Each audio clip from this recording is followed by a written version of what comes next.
Picture a quiet, eerie night in Japan. The moon shines with a pallid glow, casting long dark shadows on the deserted streets.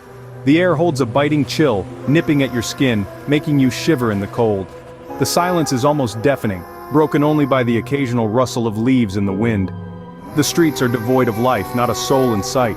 Storefronts are dark, homes are quiet, and the world seems to hold its breath. It's as if the town is shrouded in a blanket of apprehension, a palpable sense of foreboding hanging heavy in the air.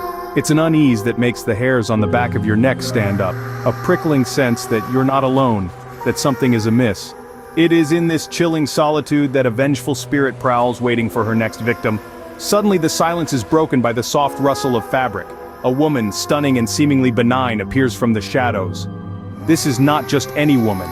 She is a specter, a ghostly figure from the annals of Japanese urban legends. Her name, Kuchisake-Onna, the slit-mouthed woman. She is shrouded in an ethereal beauty that belies her chilling presence.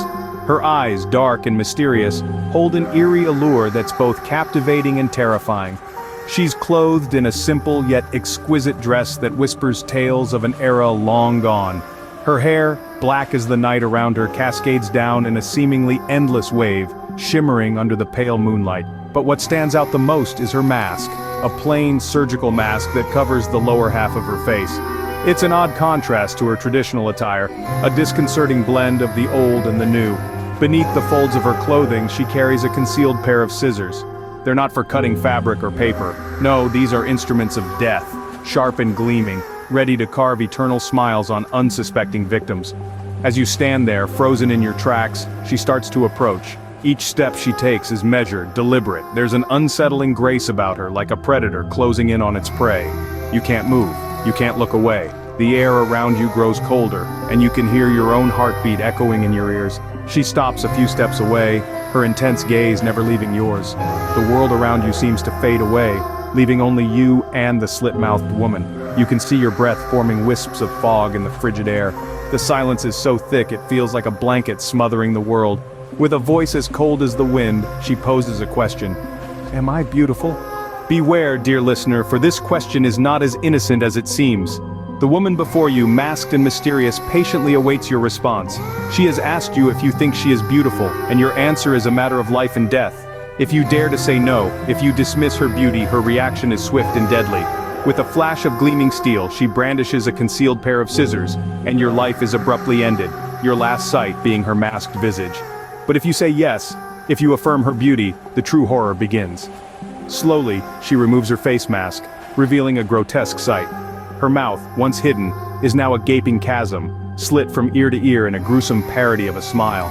A chill runs down your spine as you behold her disfigured face, a sight that is destined to haunt your nightmares. Yet she isn't done, not yet. Once more she poses her question, her voice a chilling whisper against the silent night. Am I beautiful? She asks again, her distorted smile stretching impossibly wide. If you recoil in horror and stammer out a no, your fate is sealed just as swiftly as before. Her scissors, still glinting ominously in the moonlight, ensures your demise. But if you manage to swallow your fear and say yes, her reaction is eerily calm, almost satisfied, but the relief is short-lived. For she uses her scissors, not on you, but on herself. With a swift, precise motion, she slits her mouth further, the sound of tearing flesh echoing in the quiet night. Then she turns the scissors towards you, ready to reciprocate your compliment in the most horrific way possible. Yes or no? Either way, you're entrapped in her macabre game. The choice is not yours to make, it's hers. Kuchisake-Onna, the vengeful spirit, has made sure of that. The deadly game continues, with the streets as her playground and the unsuspecting as her prey. But all hope is not lost, for there is one response that can save you. A single word, a lifeline in this dance of death, the word average. In the face of this horrifying ordeal, uttering the word average when asked if she is beautiful might seem absurd, almost laughable. But here's the twist. The word average seems to confuse Kuchisake-Onna. It's neither a rejection nor an acceptance of her twisted beauty. This unexpected reply buys you precious time, an answer that doesn't fit into her black and white world of yes or no. Average throws her off balance, making her pause and ponder. It's in this moment of confusion that you have your chance to escape. So if you ever find yourself in the chilling presence of Kuchisake-Onna, remember the word average. It could be your only hope, your only chance at a narrow escape from a gruesome fate. The tale of Kuchisake-Onna is more than just a spine-chilling story. It's an eerie tapestry woven with threads of dread, and a stark reminder of the dangers lurking in the shadows of superficial beauty. This haunting narrative tells us about a seemingly beautiful woman whose masked face conceals a gruesome reality. She roams the night, asking unsuspecting passers-by a simple question, a question that's anything but innocent. The answer you give could mean the difference between life and death, but there's a glimmer of hope, a lesson to be learned. This tale teaches us the value of wit and quick thinking in perilous situations. It shows us that sometimes the smartest response isn't a simple yes or no, but something more nuanced, something average.